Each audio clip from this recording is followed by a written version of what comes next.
अस्सलाम वालेकुम, welcome to learning lights by Kromer. आज लेक्चर नंबर 27 स्टार्ट करते हैं। आज के लेक्चर में हम अपने चैप्टर 3 को स्टार्ट करेंगे। हम देख रहे हैं कि हमारे चैप्टर 3 का नेम है मेजर ऑफ लोकेशन। तो जो आज हम फर्स्ट टॉपिक डिस्कस करेंगे उसमें मेरे पास डेफिनेशन होगी मेजर ऑफ लोकेशन की। हम प्रॉपर्टीज़ ऑफ गुड एवरेज पढ़ेंगे और टाइप्स ऑफ एवरेजेस पढ़ेंगे। तो अपने लेक्चर को स्टार्ट करते हैं।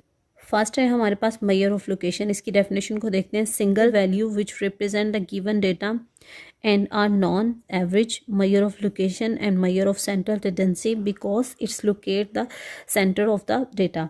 एक ही एग्जांपल को हम लेंगे और थ्रू आउट इसी को लेते हम अपने कॉन्सेप्ट्स को क्लियर करने की कोशिश करेंगे। फॉर एग्जांपल, आपने 100 स्टूडेंट्स का वेट का जो रिकॉर्ड है ना वो लिया है।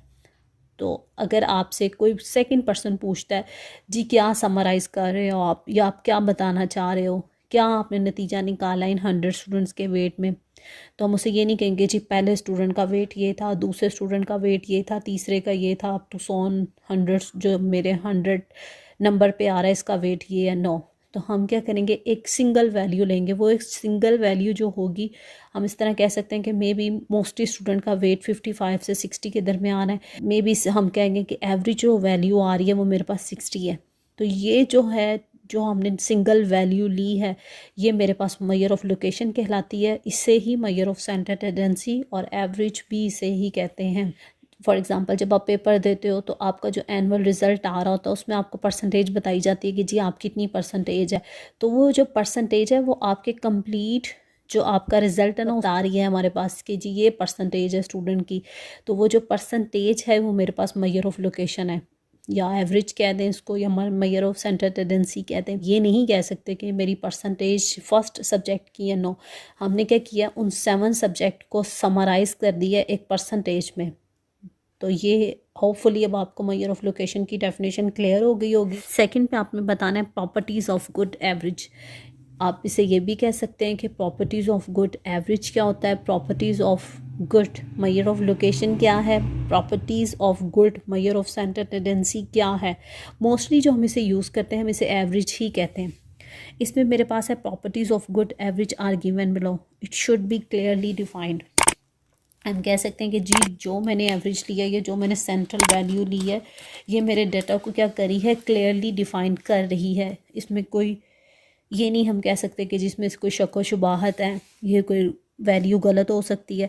It should be easy to calculate. इसका कौन सा तरीक़ाकार है ये आसानी से हम मालूम कर सकें, कोई रूल हो, कोई बिल्ट इन फार्मूला हो। थर्ड पे है मेरे पास it is easy to understand, और इसे हम अंडरस्टैंड कर पाएँ। फोर्थ है आपके पास it is based on all the observation of the data. ये जो मेरी सेंट्रल वैल्यू आती है, ये जो मेरी सिंगल वैल्यू, ये जो मेरी एवरेज आती है, ये मेरे पास अपने डेटा के हर वैल्यू को हर ऑब्जर्वेशन पे बेस कर रही हूँ। इसमें ये नहीं कि हम कुछ ऑब्जर्वेशन को निगलेक्ट कर दें और कुछ को पिक कर दें। एक अच्छी जो एवरेज होती है ना, उसकी फर्स्ट प्रॉपर्टी जो हम कह सकते हैं ना, मोस्ट इम्पॉर्टेंट प्रॉपर्टीज़, वो यही है कि it is based on all of the observation. देखें, जैसे अगर आप 100 स्टूडेंट के डेटा का जो वेट आपने कलेक्ट किया है उसको उसका एवरेज निकालना चाह रहे हो, तो आप ये नहीं करेंगे कि किसी स्टूडेंट की वैल्यू को निगलेक्ट कर दें। तो आप क्या करोगे, 100 स्टूडेंट की वैल्यूज़ को ही कंसिडर करते हुए उसकी एवरेज निकालोगे, उसकी परसेंटेज फाइंड आउट करोगे, उसका मीन निकालोगे। तो ये जितने भी एवरेजेस हैं ना, ये मेरे पास बेस्ड करी हैं तमाम वैल्यूज़ पे। फिफ्थ है आपके पास it is capable of mathematical treatment. ये बहुत इंपॉर्टेंट है कि नेक्स्ट जो आपने एक एवरेज निकाली है वो मेरे पास कैपेबल हो मैथमेटिकल ट्रीटमेंट। इट्स मीन आप उस पर फर्दर कोई मैथमेटिकल ट्रीटमेंट कर पाओ। इसमें हमारे पास आ जाता है स्टैटिस्टिकल इन्फरेंस। इन्फरेंस क्या है ये हम सेकेंड ईयर में जानेंगे, रफली आपको बताती हूँ। फॉर एग्जांपल, जो हम रिज़ल्ट निकालते हैं उसको हम डिफरेंट रूल्स या टेस्टिंग के थ्रू चेक करते हैं कि जो हमने रिज़ल्ट निकाला है, ये जो मैंने सिंगल वैल्यू निकाली है, क्या ये मेरे डाटा को रिफाइन कर भी रही थी कि नहीं। तो इस तरह की हमारा अच्छी एवरेज की प्रॉपर्टी भी यही है कि मेरे पास ये फर्दर मैथमेटिकल ट्रीटमेंट के कैपेबल हो, इसमें ये सलाहियत मौजूद हो। नेक्स्ट है आपके पास types of average. Type of average क्या है, अभी हमने मेजर ऑफ लोकेशन को डिस्कस करते हुए देखा है कि जी ये एक सिंगल वैल्यू होती है जो मेरे पूरे डाटा की समरी होती है, ये मेरे पूरे डाटा को रिप्रेजेंट कर रही होती है।